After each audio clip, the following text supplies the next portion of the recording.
take a new video. In the video today we're going to take a look at a new brand, so the Ecolot brand. I'm not sure if I pronounce it correctly. So they have a speaker with two pieces, so this is the SO2. And we have the smaller speaker. And this is the, what is the model number on this one again? The number one, the S01. So we'll start with the small one. So this small speaker, it have looked very cool on the the renders and so on. Inside you have a bag, so you can carry it around. The manual, the speaker. I do have to say the speaker looks very cool. A little bit of a diamond form, but also on the rear you have like a little bit of a stone kind of feeling. It is plastic material, but made pretty well actually. Inside the packaging we have a charging cable, and that's it. You don't have like auxiliary port or whatsoever, so it's really a Bluetooth speaker. So yeah, this is the small speaker. I will turn it on and do an audio test after. But first let's take a look at the bigger speaker. Let's just say this is not necessarily a bigger speaker on its own, because it are two speakers. So let's take a look inside. So here they are. You have a manual. Then you have speaker 0 or speaker 1, speaker 2. You have an auxiliary cable and a charging cable. So I do have to say that with this speaker I did expect them to at least include two charging cables, because you do need to charge them separately. But yeah, on the other hand, everybody has some extra cables in the house. I do have to say that this one, it looks very cool when you put them together. You can also put like this, so you have a little bit like a small speaker setup. They both are rated at 5 watts of power. They have a pretty decent amount of battery.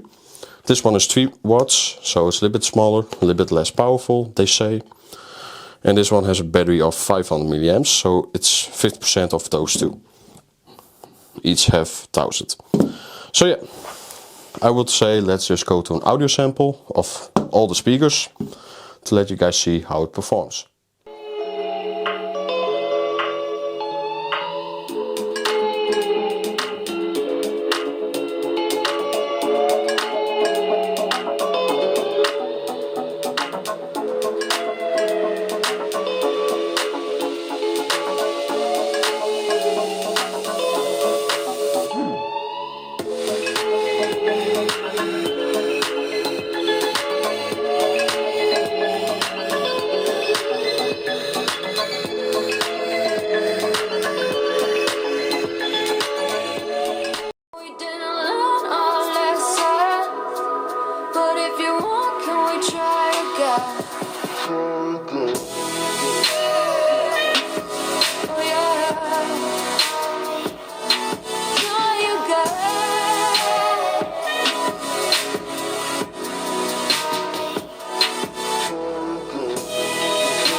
Also, after the audio sample, I can definitely say that all the speakers are fine, really. This too is maybe a little bit my favorite because of the stereo separation with this system. But I'm very surprised about the small one, because I did expect a lot about it. But the audio is very cool. It's very loud even. And definitely the build quality is very cool. It has like here a little bit of a leather carrying cable. And this is even like a small metal piece. But also here, the rear, as I mentioned before, it looks like a stone. It is not stone, it's plastic material, but they made it pretty cool. I do think that the speakers, the only downside about these two is there's only one charger. And the charging is micro USB. So it's pretty old actually these days. So I did hope them to at least do USB Type-C. But yeah, overall, not very bad speakers.